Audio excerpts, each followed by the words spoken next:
मैं भी मुसलमान हूँ। हम पहले 4 खलीफाओं को मानते हैं, उसके बाद के लफंडू झपंडू किसी को नहीं मानते हैं जो कि इस्लाम के नाम पर व्यापार कर रहे हैं। और अर्तगोन भी इस्लाम के नाम पर व्यापार करना चाहता है, वो फिर से खलीफा बनना चाहता है। फिर से इंडियन आर्मी उसे फोड़ेगी, उसे मारेगी, उसे उसकी औकात दिखाएगी। अब ये अजरबैजान, लंदर फंदर, चुंदरू फुंदरू छोटे मोटे देश ये फिर से हमारे देश को आंख दिखाने की कोशिश कर रहे हैं, तो अजरबैजान को भी उसकी औकात दिखाई जाएगी। अजहर भाईजान की तरह हमारी सेना बैटिंग करेगी, अजरबैजान की तरह हमारी सेना बैटिंग करेगी और अजरबैजान को उसकी औकात दिखाएगी। आमिर खान, शाहरुख खान, सलमान खान, ये तीनों ब्रांड एम्बेसडर हैं थम्स अप, कोका कोला और पेप्सी के। ये मोहम्मद फैज खान है जो ब्रांड एम्बेसडर है गौ माता के दूध का। इसलिए जब देशभक्ति की बात आएगी ना, तो ये शाहरुख, आमिर, सलमान खान ये किसी काम नहीं आएंगे। मोहम्मद फैज खान हमेशा देश के लिए खड़ा है। मैं शाहरुख, सलमान, आमिर तीनों को कहना चाहता हूं, भाई पाकिस्तान में थोड़े मोड़े फैन है तुम्हारे, तुर्की में थोड़े मोड़े फैन है, उसके चक्कर में भारत की 150 करोड़ की जनता का अपमान ना करो। तुम्हारी अकेले दिल्ली और मुंबई से जितनी कमाई हो जाती है एक फिल्म की, पूरा पाकिस्तान मिला के कमाई करके नहीं दे सकता है। इसलिए ये फैन फॉलोइंग के चक्कर में देश से गद्दारी ना करो। भारत देश ने तुम्हें सर आंखों पर बैठाया है, यहाँ का खाते हो, यहाँ का पीते हो, यहाँ पर इज्जत पाते हो, तो तुम भारत की इज्जत करना सीखो। नमस्कार, मैं हूं माही सिंह और आप देख रहे हैं द न्यूज़पेपर। अब ऑपरेशन सिंदूर के बाद जिस तरीके से बाइकॉट टर्की और बाइकॉट बॉलीवुड का ट्रेंड चलता हुआ नजर आ रहा है, ऐसे में माना यह जा रहा है कि जो भी आतंकियों का साथ देगा उसकी खैर नहीं। आज इन्हें तमाम मुद्दों पर चर्चा करेंगे और हमारे साथ कुछ लोग मौजूद हैं, उनसे जानेंगे कि आखिरकार बाइकॉट को लेकर जिस तरीके से ट्रेंड चल रहा है उसका कितना नुकसान उनको होगा। सर, क्या नाम है आपका? मेरा नाम मोहम्मद फैज खान है। जिस तरीके से टर्की ने पाकिस्तानियों का साथ दिया, अब हिंदुस्तान में बाइकॉट का पूरा एक मिशन चलता हुआ नजर आ रहा है। क्या लग रहा है कि कितना नुकसान देखने को मिलेगा? भाई देखिए, पाकिस्तान हमारे यहाँ आतंकवादी भेज रहे हैं लगातार, और पहलगाम में भी आतंकवादी भेजकर हमारे देश में धार्मिक उन्माद फैलाने की कोशिश की। 28 लोगों को उनका धर्म पूछकर मारा, यानी कि उसका ये संदेश था कि हमारे देश में हिंदू मुसलमान के नाम पर दंगे हो जाएं। और वो पाकिस्तान जो हमारे देश को तोड़ना चाहता है, धर्म के नाम पर दंगे फसाद करवाना चाहता है, उसका समर्थन तुर्की कर रहा है। तो हम पाकिस्तान का भी विरोध करेंगे और तुर्की का भी विरोध करेंगे, और इतना ही नहीं, उनका बॉयकॉट भी करेंगे। हमारा लगभग हमसे 11% तुर्की कमाता है, और हमारा जो उससे लाभ है वो आधा % भी नहीं है। तो हम वहां पर जाना बंद कर, बहुत सारे गुजरात के ऐसे टूर एंड ट्रेवल्स की खबर आई कि भैया हमने उनका कैंसिल कर दिया है, वहां का प्लान कैंसिल कर दिया है। राजस्थान के बड़े बड़े मार्बल व्यापारी हैं, उन्होंने कहा हम वहां से मार्बल नहीं लेंगे। सेब के व्यापारियों ने कहा कि हम सेब नहीं लेंगे। और आपका क्या नाम है? माही। आप भी एक बात ध्यान रखना, वो जो ललचा ललचा के टर्किश आइसक्रीम देता है ना, संकल्प लो कि वो भी नहीं खाना है, ठीक है? और किसी भी हिंदुस्तानी को नहीं खाना है। वो बहुत ललचा लिया हमें, और उसके बाद उसी आइसक्रीम से पैसा कमा कमा कर हमारे देश में आतंकवादी भेजने वाले पाकिस्तान का समर्थन कर रहा है। तो अब तुर्की भी जाएगा, और तुर्की को मारने का इतिहास हमारा आज का नहीं है। 1918 में मेजर दलपत सिंह शेखावत गए थे हाइफा इजराइल में। वहां तुर्की ऑटोमन साम्राज्य की सेना थी, दुनिया की सबसे बड़ी सेना थी। मेजर दलपत सिंह शेखावत ने अपनी तीर, तलवार और भाले वाली सेना से ऑटोमन साम्राज्य को हराया, तुर्की की सेनाओं को हराया, खलीफा को हटा दिया वहां के, और विजय प्राप्त की थी। उसका प्रमाण यहाँ से 2 किलोमीटर दूर हाइफा चौक में है, जहां मेजर दलपत सिंह शेखावत की मूर्ति लगी हुई है। उसके बाद मुस्तफा कमाल पाशा आया, जो कि तुर्की का ही एक नौजवान था। उसने कहा, दलपत भैया, शेखावत भैया, आपने बहुत मार दिया इसको, थोड़ा सा मैं भी मारूंगा। वो तुर्की का खलीफा जिसका इस्लाम से कोई लेना देना ही नहीं था, भारत के मुसलमान से कोई लेना देना नहीं था, खामखा गांधी जी ने उसको खिलाफत आंदोलन से जोड़ दिया था। मुस्तफा कमाल पाशा ने उस तुर्की के खलीफा को हटा दिया और तुर्की का आधुनिकीकरण किया। आप जानते हैं तुर्की एक इस्लामिक राष्ट्र है, और फिर भी वहां इतना फ्रीनेस दिखाई देती है। इतना खुलकर लोग जाते हैं, उसके पीछे रीजन कौन है पता है? मुस्तफा कमाल पाशा, क्योंकि उसने कट्टरपंथ को खत्म किया था। और मुस्तफा कमाल पाशा का आदर्श कौन है? मेजर दलपत सिंह शेखावत। अब फिर से तुर्की क्या कर रहा है, एर्दोगन क्या कर रहा है? वो कट्टरपंथी, वो कट्टरपंथ जो महिलाओं को पूरा बुरके के अंदर रखना है, ये घर से बाहर नहीं निकल सकती, ये नौकरी नहीं करेगी, वो पुराने तुर्की को फिर से एर्दोगन बनाना चाह रहा है। इसलिए वो पाकिस्तान जैसे आतंकवादी देश का समर्थन कर रहा है।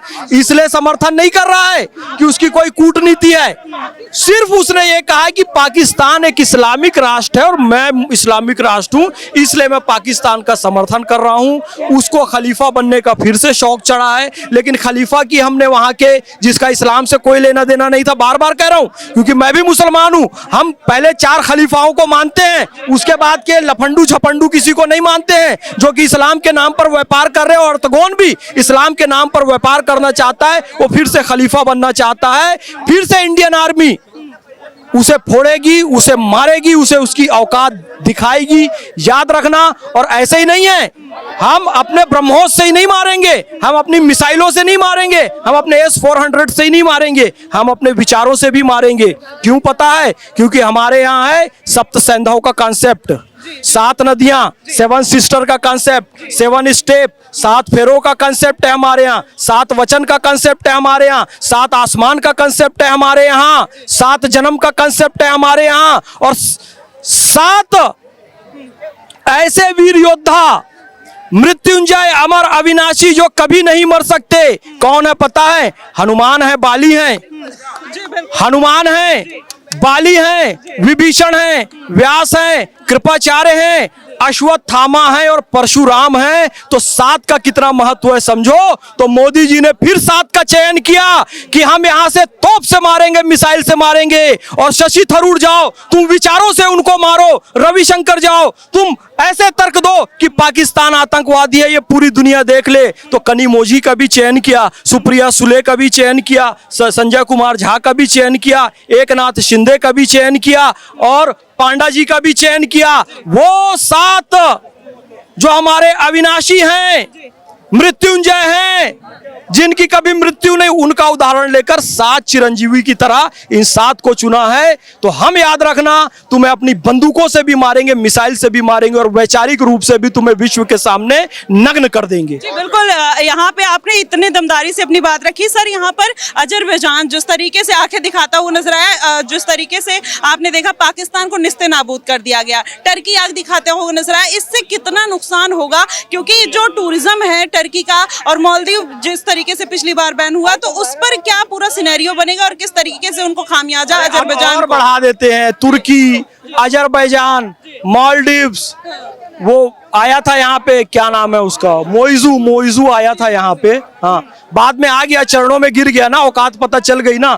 उसके बाद अभी ये बहुत कूद रहा था, कौन? ये बांग्लादेश का मोहम्मद यूनुस, उसको अर्थशास्त्र का नोबेल पुरस्कार मिला है, माइक्रो फाइनेंस का। हम सोच रहे थे कि जी अर्थशास्त्र का नहीं, पीस प्राइज मिला है, शांति का प्राइज मिला है, माइक्रो फाइनेंस का। हम सोच रहे थे कि भाई बड़ा विद्वान है, माइक्रो फाइनेंस से स्थिति सुधारेगा बांग्लादेश की, लेकिन उसको माइक्रो फाइनेंस ही आता है 10 रुपए 20 रुपए का। बड़ी चीज पता नहीं थी, मोदी जी से पंगा ले लिया। उनका जितना आयात निर्यात होता है ढाका से नहीं होता था, दिल्ली के एयरपोर्ट से होता था। मोदी जी ने बंद करवा दिया, अवकाश समझ में आ गई। टूरिज्म बंद करा दिया, मालदीव का मोइजू को अवकाश समझ में आ गई। अब ये अजरबैजान, लंदर फंदर चुंदुर फुंदुर छोटे मोटे देश, ये फिर से हमारे देश को आंख दिखाने की कोशिश कर रहे हैं। तो अजरबैजान को भी उसकी औकात दिखाई जाएगी। अजरबैजान की तरह हमारी सेना बैटिंग करेगी, अजरबैजान की तरह हमारी सेना बैटिंग करेगी और अजरबैजान को उसकी औकात दिखाएगी। सर, एक छोटा सा और सवाल, जिस तरीके से आपने देखा भूकंप हो, चाहे जब जिस तरीके से जरूरत पड़ी, चाहे वैक्सीन की जरूरत पड़ी, हम भारत ने सुरक्षा मुहैया कराई, उनको मदद पहुंचाई, लेकिन इस तरीके से मौका परस्त होकर पीठ में खंजर भोंकने का काम क्यों किया? हल जज़ाउल एहसान इल्लल एहसान। कुरान शरीफ का ये वचन है कि एहसान का बदला एहसान होता है, लेकिन उन लोगों ने एहसान का बदला एहसान फरामोशी से दिया। फिर कहता हूँ, हमने केवल तुर्की को नहीं, बांग्लादेश को भी वैक्सीन दी थी। जब भूकंप आया था तुर्की में तो हमने मदद की थी। एहसान का बदला उसने एहसान फरामोशी से दिया है, उसका परिणाम उसे भुगतना पड़ेगा। तुर्की तैयार रहे इस बार। सर एक सवाल और रहेगा बॉलीवुड से, जिस तरीके से तीनों खान शांत हैं, और खान क्या बहुत ही ऐसे बॉलीवुड में जो तमाम पाकिस्तान के मुद्दे पर खुलकर बोलना चाहते थे कि पीस चाहिए चाहिए, अब अपने देश की बारी आई तो उन्होंने चुप्पी क्यों साध ली, उनके बारे में आप क्या कहेंगे? देखिए, आमिर खान, शाहरुख खान, सलमान खान, ये तीनों ब्रांड एम्बेसडर हैं थम्स अप, कोका कोला और पेप्सी के। ये मोहम्मद फैज खान है जो ब्रांड एम्बेसडर है गौ माता के दूध का। इसलिए जब देशभक्ति की बात आएगी ना, तो ये शाहरुख, आमिर, सलमान खान ये किसी काम नहीं आएंगे। मोहम्मद फैज खान हमेशा देश के लिए खड़ा है और इनको फैन फॉलोइंग की चिंता है, इसलिए चुप रहते हैं। मैं बताऊं कि माहिरा खान यहाँ पर आती है और बताती है कि मैंने जितना पैसा एक फिल्म करके यहाँ कमा लिया, रईस करके, उतना जिंदगी में पाकिस्तान में नहीं कमा सकती थी। जब यहाँ से फोन गया था तो इतना कूद रही थी कि भारत से फोन आया, भारत की फिल्मों में काम करूंगी। आज वो भारत के विरोध में बोल रही है। फैन फॉलोइंग बनती है भारत से। तीनों खानों को मैं बता रहा हूं, फैन फॉलोइंग बनती है भारत से। आप लोग मेरा इंटरव्यू ले रहे हो, ये देखकर एक अमेरिका के भी यूट्यूबर आए मेरे पास, फैज भाई इंटरव्यू दो, क्योंकि असली फैन फॉलोइंग बनेगी इंडिया से। इंडियंस जब देखेंगे पाकिस्तान की एक लड़की जिंदगी भर वीडियो बनाती रही, 1 लाख से ज्यादा व्यू नहीं गए, एक लाइन भारत के बारे में बोल दी, इंडिया वालों जरा पानी खोल दो, मैं 2 दिन से नहाई नहीं हूं, मैं काली पड़ जाऊंगी। 75 मिलियन व्यू गया उसका एक लाइन में। फिर वीडियो बनाई, इंडिया वालों पानी खोल दो, मैं कैसे अपना मेकअप का ब्रश धोऊंगी। 75 मिलियन व्यू गया है। इंडिया वालों, क्या मैं आपको आतंकवादी लगती हूं? 75 मिलियन व्यू किसको कहते हैं आप जानती है? सिर्फ इंडिया शब्द बोलने से तो उस पाकिस्तान की लड़की को कहूंगा तू भारत माता की जय बोल देगी तो सोच तेरा कितना व्यू आएगा। इसीलिए मैं शाहरुख, सलमान, आमिर तीनों को कहना चाहता हूं, भाई पाकिस्तान में थोड़े मोड़े फैन है तुम्हारे, तुर्की में थोड़े मोड़े फैन है, उसके चक्कर में भारत की 150 करोड़ की जनता का अपमान ना करो। तुम्हारी अकेले दिल्ली और मुंबई से जितनी कमाई हो जाती है एक फिल्म की, पूरा पाकिस्तान मिला के कमाई करके नहीं दे सकता है। इसलिए ये फैन फॉलोइंग के चक्कर में देश से गद्दारी ना करो। भारत देश ने तुम्हें सर आंखों पर बैठाया है, यहाँ का खाते हो, यहाँ का पीते हो, यहाँ पर इज्जत पाते हो, तो तुम भारत की इज्जत करना सीखो। सर देश में असली हीरो कौन है? क्योंकि जवान, पठान, बजरंगी भाईजान इस तरीके की मूवी बनाते हैं और देश के साथ गद्दारी करते हैं, तो उससे ये मैसेज देने की क्यों कोशिश करते हैं कि वो सबको एकजुट करना चाहते हैं? इसमें ये दोगलापन कहाँ से आता है? देखिए, वो आप समझिए बात को। Legend of Bhagat Singh picture आई, उसमें भगत सिंह का किरदार, भगत सिंह हीरो है भगत सिंह, और अजय देवगन एक्टर है। हमारे यहाँ दिक्कत ये होती है ना माही जी कि हम लोग एक्टर, डांसर और हीरो इसमें अंतर नहीं समझ पाते हैं। हीरो भगत सिंह है, शीरो है कर्नल सोफिया कुरैशी, हमारी शीरो है विंग कमांडर व्योमिका सिंह, और करीना कपूर डांसर है, एक्टर है।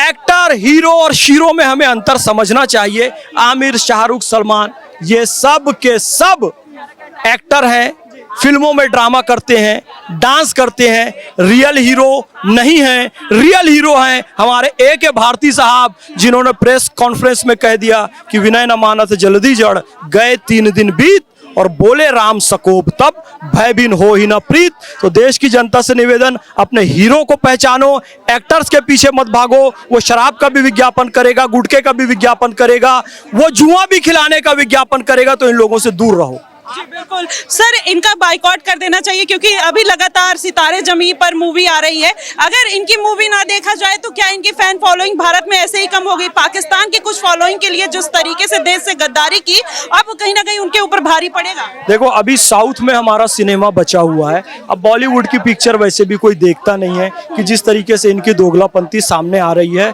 मैं कहता हूँ कि साउथ के स्टार अभी हमारी आन है, बान है, शान है, और आमिर, शाहरुख, सलमान लोगों को भी इनसे सीखना चाहिए, नहीं तो देश की जनता, आप अभी सिनेमा हॉल में जाकर देखो, आज क्या सैटरडे है ना, सैटरडे नाइट को तो फुल होना चाहिए, लेकिन सारे सिनेमा हॉल खाली पड़े हैं इन लोगों की हरकतों की वजह से। इन लोगों की हरकतों की वजह से लोग सोचते हैं कि यार क्यों सिनेमा जाकर फिल्मों उनको पैसा दें, भाई हम अपने परिवार के साथ रह लेंगे। और इनके लोगों के कारण ही लोग पायरेटेड भी करते हैं, जो गलत है, मैं नहीं कहता सही है, करते हैं कि भाई घर में देख लेंगे और कुछ दिन बाद ओटीटी में तो आ जाएगा, 190 रुपए में कई सारी फिल्में देख लेंगे। तो अपनी हरकतें सुधारो, नहीं तो देश की जनता तुम्हें बायकॉट कर रही है, आगे कर देगी। सुधर जाओ और देश की जनता का साथ दो, बस। बिल्कुल, और भी लोगों से जानेंगे कि आखिरकार उनका क्या मानना है। सर, जिस तरीके से बॉलीवुड को मैं ये जवाब दूंगा काउंटर। अभी आपने पूछा देश की हीरो कौन है। हीरो हमारे देश के आर्मी जो बॉर्डर खड़े हैं हिंदुस्तान की सभी, वो एक हीरो हैं। और मेरा एक संदेश है कि हमारे जो आर्मी है, जो लड़ाई में अभी गए थे, जो अटैक हुआ था, तो मैं कहना चाहता हूँ कि जितनी भी पॉलिटिकल पार्टी है उनको रिस्पेक्ट देने के लिए, जो बाहर से लड़ के आ रहे हैं, क्योंकि उनके वजह से हम आप यहाँ पे खड़े हैं, तो उनको गवर्नमेंट को, सरकार को, पार्टी को, हर पार्टी, नीतीश कुमार जी भी जो बिहार में इलेक्शन हो रहा है उनको टिकट दे। जो और लोगों को टिकट अगर दे सकते हैं, मैंने लिखा भी है, कैमरे में दिखाइएगा, ठीक है, जूम करके, कि क्योंकि मैं ज्यादा नहीं बोलता हूँ, आम आदमी, आम इंसान हूँ, ठीक है, मैं स्टूडेंट हूँ और मैंने पत्र लिखा है। मैं ये कहना चाहता हूँ कि हर पॉलिटिकल पार्टी को, आर्मी को, जो लड़ के बाहर से आ रहे हैं उनको टिकट दे, रिस्पेक्ट दे। इससे हमारे देश और मजबूत होगी, क्योंकि और लोगों को आप टिकट दे सकते हैं। पता नहीं, हम न्यूज में सुनते हैं आप लोगों के माध्यम से ही कि कोई चोर डाकू ऐसे लोग भी हैं, तो क्या हमारे देश के आर्मी, देशभक्त, जो मैंने खुद देखा मेरे गांव के बगल में जिनकी बहन की शादी थी, उस दिन वो ट्रेन पकड़ के लड़ने गए बॉर्डर पे, इससे बड़ी बात क्या हो सकती है। तो क्या उनको, उनके जैसे लोगों को जो बच के आ रहे हैं घर के सम्मान के लिए टिकट नहीं मिलना चाहिए? उससे अच्छा कोई देश की भक्ति नहीं दिखाना चाहता है, इसलिए आप जूम करके दिखाइए, यही बात कहना, और कुछ नहीं। बिल्कुल, क्या आप जो भी मूवी आएगी बॉलीवुड से आप उसको बाइकआउट कर देंगे, कभी नहीं देखेंगे? शाहरुख, सलमान और अक्षय कुमार, जितने बड़े बड़े स्टार्स हैं जिन्होंने देश के साथ गद्दारी की है, उनकी मूवी नहीं देखेंगे? मैम, ये गलत बात होगा। ये जो मुद्दा चल रहा है, उन्होंने जो भी है, ये आप सही बोल रही हैं कि अगर ऐसे करेंगे तो जनता इस चीज की सबक, आप लोग जो पूछ रहे सवाल बहुत अच्छा है, ऐसे नहीं करना चाहिए, और ये कर रहे तो इम्पैक्ट पड़ेगा, उनको पता है इस चीज को, और इमेज कैसे खराब हो रही है आप सब ये दिखा रहे हैं। तो सवाल तो उनके पास पहुंचाना हमारा मकसद है, और हमें लगता है कि क्या करना चाहिए अब आपके माध्यम से उनको समझ आ रहा होगा, वरना लोग क्या करेगी। जी बिल्कुल। सर, आपसे जानने की कोशिश करेंगे कि जिस तरीके से टर्की ने एक मौका परस्त होने का एक फर्ज निभाया, और फर्ज भी क्या बोलेंगे कि एक मौका परस्ती की, और बॉलीवुड जिस तरीके से अपने देश के जवानों को अप्रिसिएट नहीं किया और दोगलापंथी कर रहा है, पाकिस्तान के फॉलोअर्स कम ना हो जाए, इसके लिए वो चुप्पी साध के बैठा है, उस पर आप क्या कुछ कहेंगे? देखिए मैडम, मेरा नाम रंजीत सिंह है, मेरा बेटा मेजर है इंडियन आर्मी में, अभी वो बॉर्डर पर है, ठीक है। तो जो इन पर विश्वास नहीं किया जा सकता।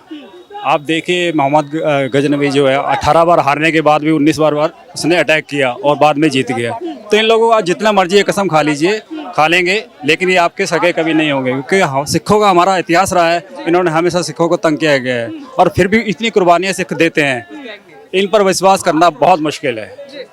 मेरे बेटे से जब बात हुई तो ये कह रहे पापा हम बाहर तो संभाल लेंगे, बॉर्डर पर है, वो दुश्मन है हमारे, हम उन्हें गोली मार सकते हैं, हमें पता दुश्मन है, लेकिन आप अंदर को कैसे संभालोगे? तो अंदर वाले ज़्यादा खतरनाक है। आप मेरा पॉइंट समझ रहे हैं ना, नाम नहीं लेना चाहेंगे, लेकिन पॉइंट यही है। Thank you very much. देश के असली हीरो जैसे आपके बेटे मेजर हैं, कहीं ना कहीं वो देश की सुरक्षा कर रहे हैं, ये नकली हीरो ये कब तक चलेंगे? क्योंकि जिस तरीके से ये पूरा ट्रेंड बाइकआउट का चल रहा है, आपको क्या लगता है कि अब बॉलीवुड ध्वस्त होने वाला है, खत्म होने वाला है, उसका खात्मा होने वाला है? देखो, बॉलीवुड खत्म तो नहीं हो सकता, क्योंकि हमारे अंदर ही दोगले लोग बैठे हुए हैं जो उनको ट्रेंड में लेके आते हैं। कभी भी ये हो नहीं सकते कि एक्शन, जो अब इसकी बात कर लीजिए सोफिया कुरैशी की, उसके लिए क्या कह दिया गया है, जबकि वो हमारी बेटी जैसी है, उसने वॉर करी और अंदर जाके उनको मारा। अब क्या कह सकते हैं? अंदर में जो लोग बैठे हुए दोगले लोग हैं, ये कभी भी सुधर नहीं सकते, क्योंकि उनके साथ खड़े हो जाएंगे। और इनका क्या, आज देखिए ओवैसी जी की बात कर लीजिए, इतना जहर उगलते थे, आज वो सिर्फ उनके सुर बदले हुए हैं, क्योंकि उसके अगेंस्ट में मोदी जी खड़े हुए हैं। अब ये थोड़ा सा शांत होने दीजिए, ये वापस फिर वहीं जहर फैलाएंगे। मेरा तो मानना ये है, बाकी सुधरने वाले लोग नहीं है। सर, बॉलीवुड में जिस तरीके से खालिस्तानी का भी एक ट्रेंड चला, गाने चलाए गए, आप सिख कम्युनिटी से आते हैं तो उस पर आप क्या कहना चाहेंगे? क्योंकि देश में बॉलीवुड के साथ साथ गानों के साथ भी कहीं ना कहीं देशद्रोह की बातें कही जाती हैं, उस पर क्या कुछ कहेंगे? देखो मैम, सिखों ने तो आपको हर तरीके से एंटरटेन किया है, चुटकुलों से भी एंटरटेन किया है, और आपकी कुर्बानी की बात करें तो सबसे ज़्यादा सिख ही देते हैं। ठीक है, उसके बावजूद भी मार सिख ही खा रहे हैं इस कंट्री के अंदर। जो सम्मान एक सिख को मिलना चाहिए नहीं मिलता है। अब उसका सोल्यूशन क्या है? सोल्यूशन तो कुछ नहीं है ना। आज हमारे पे टैग लग गया कि हम खालिस्तान मांग रहे हैं। मैंने तो कभी नहीं मांगा, मैंने तो एक बेटा है, वो भी देश के लिए समर्पित कर दिया। आप कैसे कर सकते सर, हैं? जो मांगते हैं उन पे आप क्या मैसेज देना चाहेंगे? आप नहीं मांग रहे हैं और देश में बहुत ऐसे लोग हैं, लेकिन ऐसे मैसेज देना चाहते हैं, ऐसे जो देश में देशद्रोही बैठे हुए हैं उनके लिए क्या मैसेज है, ये बोला। मैम देखिए, देशद्रोही को पहचानोगे कैसे? वो आपकी पीठ में छुरा घोंप दे तो आप क्या पहचानोगे कैसे ना? सबसे बड़ी बात तो यही है। नहीं, किसी का नहीं आप पता लग सकता कि कौन देशद्रोही है कौन नहीं है। अब जी, तो देखिए, सर का बिल्कुल कहना है कि देशद्रोह ऐसे नहीं पता लगाया जा सकता, और भी लोगों से। जी जी, जैसे अभी यहाँ डिबेट चल रही थी प्रतीक त्रिवेदी जी की, तो उसके अंदर पॉइंट ये रखा गया है कि वो शशि थरूर जी को लेके नहीं जाने देना चाहते हैं उसको, कांग्रेस। ये वही कांग्रेस है जो मोदी जी को जाने से रोक रही थी। आज मोदी जी द्वारा सेलेक्ट व्यक्ति को भी ये जाने नहीं देना चाहते। आप सोच के देखिए कांग्रेस कहाँ पे आपका तोड़ती है आपको। Thank you. तो देखिए किस तरीके से जनता का मानना है, चाहे टर्की को लेके या बॉलीवुड को लेकर। और भी लोगों की राय जानेंगे। बने रहिएगा द न्यूज़पेपर के साथ। धन्यवाद।